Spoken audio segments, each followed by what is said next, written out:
देखिए बच्चों, हम क्वेश्चन लेके आए हैं। आवेश Q को A तथा B त्रिज्या वाले दो सकेंद्री खोखले गोले पर इस प्रकार वितरित किया गया है कि पृष्ठीय आवेश घनत्व समान है। इन दोनों गोले के उभयनिष्ठ केंद्र पर विभव की गणना कीजिए। तो बच्चों, उभयनिष्ठ विभव के केंद्र पर हमें विभव की गणना करनी है। आइए करते हैं। सबसे पहले हम एक गोला बनाएंगे।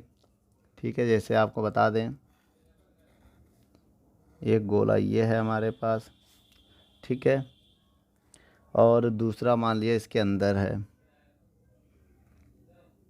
दूसरा इसके अंदर हमने मान लिया। ठीक बच्चों, अब ये बताइए, ये केंद्र हो गया, ये क्या है? केंद्र है। केंद्र को हम पॉइंट O दे रहे हैं, समझिएगा। अब ये दूरी मान ले रहे हैं। देखिए यहाँ सवाल में कह रहा है जो V है बड़ा है तो ये A होगा, ये इतनी दूरी क्या होगी? A होगी।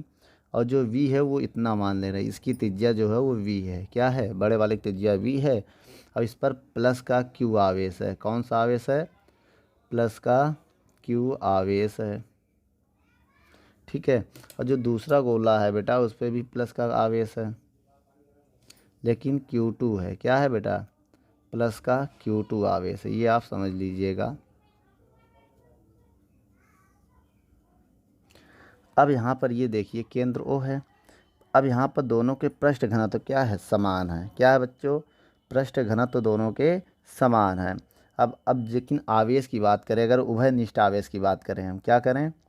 कुल आवेश, कुल आवेश की बात करें तो क्या होगा? तो यहाँ पर बच्चों ये एक बात और याद रखना। तो यहाँ पर जो कुल आवेश होगा वो होगा Q बराबर Q1 प्लस Q2। समीकरण 1 मान के रोक देना। इसका टोटल आवेश जो होगा, देखिए Q1 है, ये Q1 है, ये Q2 है, तो दोनों आवेश जो होगा सम कर देंगे तो बराबर आ जाएगा। अब हम लिखेंगे खोखले गोलों के पृष्ठीय आवेश घनत्व। बताया था ना, पृष्ठीय आवेश घनत्व क्या है? समान है। लिखेंगे दोनों गोलों के पृष्ठीय आवेश घनत्व समान है। जब समान होगा तो पृष्ठ घनत्व क्या होता है? सिग्मा होता है। सिग्मा 1 बराबर सिग्मा 2। सिग्मा को लिख सकते हैं Q बटे A, तो यहाँ 1 होगा, यहाँ भी A1 होगा। इसको लिख सकते हैं Q2 बटे A, तो A2 हो जाएगा। अब आगे की कहानी हम इधर देखते हैं। तो बच्चों Q तो Q रहेगा, A को लिख सकते हैं 4 पाई, इसका क्षेत्रफल A मान लिया है। ठीक है, छोटे वाले का। तो क्या होगा? 4 पाई A स्क्वायर बराबर Q2 बटे, इसका क्षेत्रफल हो गया 4 पाई V स्क्वायर। 4 पाई कैंसिल हो जाएगा बच्चों, तो आएगा Q1 Q2 का मान अगर हम निकालें यहाँ से तो क्या आएगा? Q1 का मान निकालें तो ये उधर चलाएगा, Q2 A स्क्वायर बटे V स्क्वायर। तो ये आ गया Q1 का मान। किसका मान आ गया बच्चों मेरे पास? Q1 का। A स्क्वायर को उधर भेज दिया है तो Q1 की वैल्यू आ गई है। अब हम Q1 का मान रखेंगे इसमें तो Q2 का मान आ जाएगा। ठीक है, तो आइए निकालते हैं।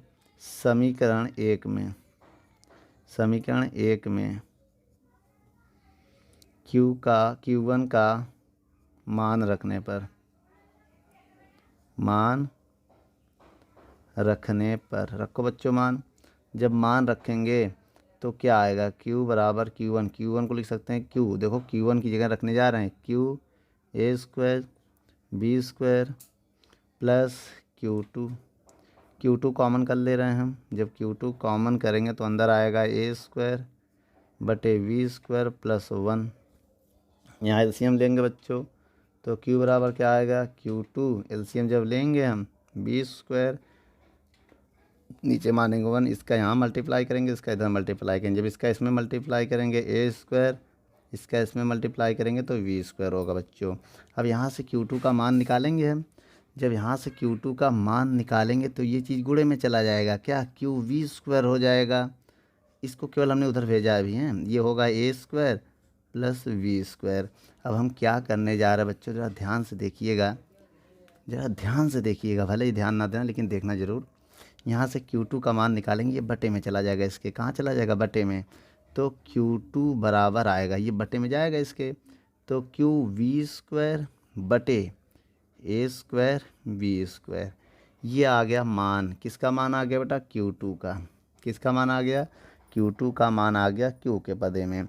अब ऐसे ही हम निकालने जा रहे हैं Q1 का मान। तो कैसे निकालेंगे बेटा, सिमिलरली लिखेंगे इसी तरह जैसे हल किया था वहाँ लिख देंगे Q1। तो ये Q तो रहेगा, जहाँ V स्क्वायर है यहाँ A स्क्वायर हो जाएगा, नीचे वही रहेगा ए स्क्वायर वी स्क्वायर। मतलब जहाँ ए वहाँ बी कर दो, जहाँ वी वहाँ ए कर दो। अगर यहाँ वी स्क्वायर कर दें, यहाँ ए स्क्वायर आगे पीछे करेंगे आएगा यही। तो ये बेटा Q1 का मान भी आ गया मेरे पास। उसी तरह अब हम निकालेंगे वैद्युत विभव। क्या निकालेंगे बच्चों, वैद्युत विभव। और वैद्युत विभव का फार्मूला आपको पता ही होगा, लिखेंगे केंद्र पर, केंद्र बोले तो ओ पर वैद्युत विभव, वैद्युत विभव। तो फार्मूला होगा VO बराबर V1 प्लस V2। तो V0 बराबर V1 की बात करें तो V1 को हम लिख सकते हैं 1/4πε0 Q1 बटे A। भाई V1 निकालना है तो उनके बीच की दूरी जो होगा, तो इसे हम लिख सकते हैं, बहुत ध्यान से देखिएगा, 1/4πε0 Q1 बटे R का काम ये करेगा। और दूसरे वाले के लिए 1/4πε0 Q2 बटे R का काम भी करेगा।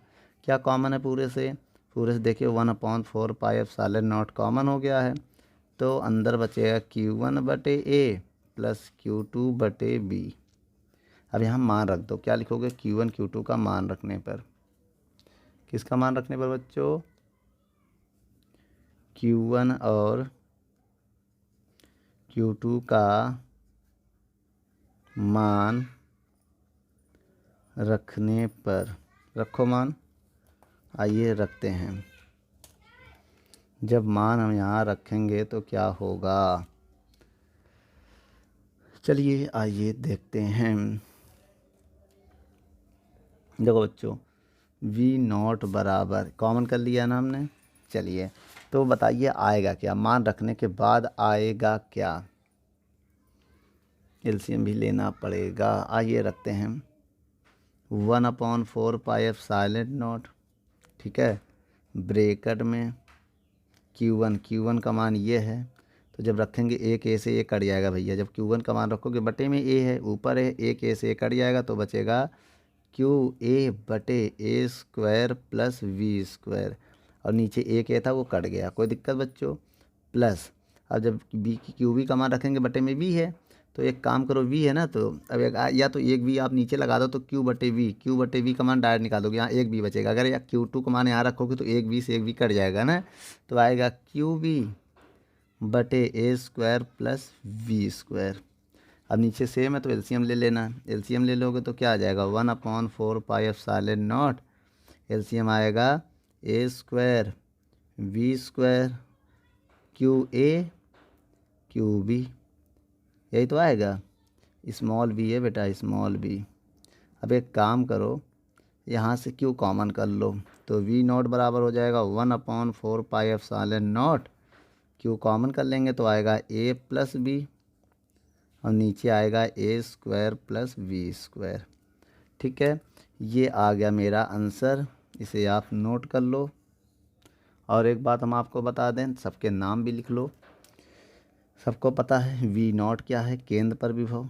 क्या है बेटा, केंद्र पर विभव है, जिसका मात्रक वोल्ट होता है बच्चों। पाई कांस्टेंट है, Q क्या आवेश है, उभयनिष्ठ आवेश भी लिख सकते हैं, उभयनिष्ठ आवेश, उभयनिष्ठ आवेश। उसके बाद ए क्या है, ये है दूरी छोटे वाले वृत्त का, क्या लिखेंगे, छोटे गोले की त्रिज्या। क्या लिखेंगे ना, जो छोटा है, छोटे गोले की त्रिज्या, या पहले गोले की त्रिज्या लिख सकते हैं। वी क्या है, बड़े गोले की त्रिज्या, बड़े खोखला गोला भी लिख सकते हैं बेटा, खोखले गोले की त्रिज्या। ठीक है, और सबको पता है एप्सिलॉन नॉट क्या है, ये है माध्यम की वैद्युतशीलता होती है, माध्यम की वैद्युतशीलता, जिसकी वैल्यू होती है 8.85 × 10⁻12। ये इसका यूनिट क्या होता है बच्चों, coulomb square newton meter square होगा, नोट कर लो।